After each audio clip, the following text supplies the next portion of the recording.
This is a stereotypical introvert. He is shy, he wants to be alone, maybe he's depressed, and he's not much fun. And he just doesn't like people, especially you. Yes, you suck. Okay, that was just a joke. But some of those are the most common myths about introverts, at least according to Western society. Oh, and about the you suck part, you're actually pretty cool for clicking on this video. Thank you.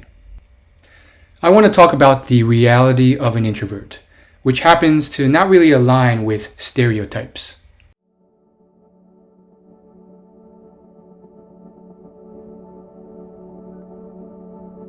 I prefer eating with people rather than alone sometimes.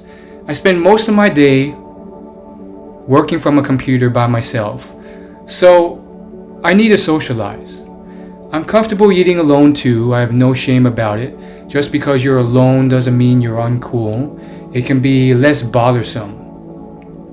Dining with a group of people is also awesome because it's a chance to bond, to laugh, to make friends, to form deeper relationships with coworkers, grow your network, grow your career, and find people you connect with. Introverts may be drained after socializing too much, but we're still humans. You lock anyone away for too long alone and they go crazy, just like Tom Hanks in Castaway. And people confuse the idea that all introverts are shy. I used to be shy when I was young, and I've learned to be comfortable talking with people over time to achieve my goals. Being shy is defined as being timid or nervous around others. Being introverted or extroverted is about whether you gain or lose energy around others. I try to find something active where I can socialize with other people almost every day after work. I like having that time to myself to recharge on occasion, to reflect, gather my thoughts, and so forth, but I get enough of that because of my work lifestyle.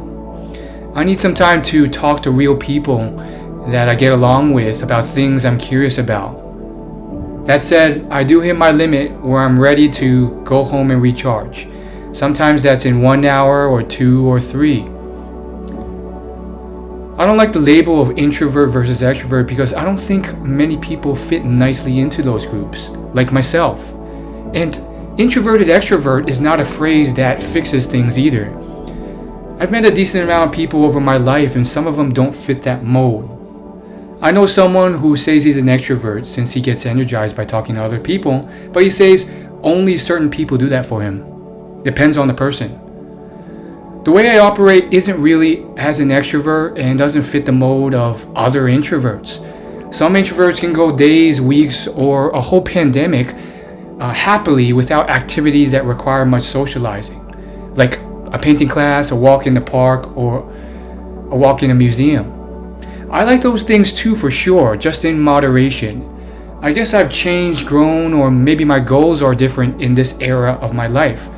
Socializing, based on my lifestyle, builds mental health and a network of friends I can rely on. If you want to invite me to something, please do. Just don't be offended if I don't say yes to everything, or I decline, or I leave a bit early. It's not that I don't like you. Maybe it's because I'm bored, or maybe it's because I've gone to enough events already this week.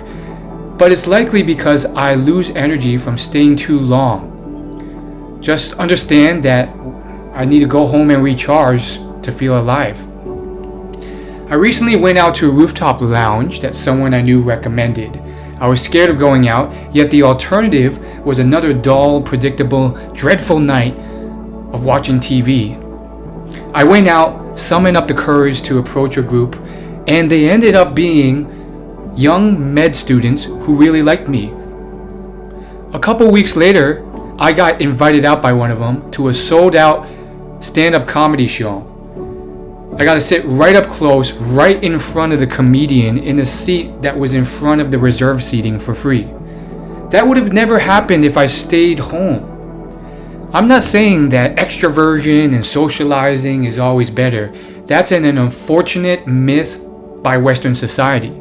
According to the book Quiet, The Power of Introverts, there are more introverts statistically than extroverts. And according to Dan Pink's book, To Sell is Human, extroverts don't do any better than introverts in selling. It's the people who can listen better and talk when needed that do the best. So I guess what I am saying is I tweaked what I had to do to reach my goals, regardless of what society thinks is best. And I realized that, hey, it's not as scary as I thought. And maybe I'll tweak things in the other direction again when I retire and I get sick of talking to too many people and spend even more time on my own. Who knows?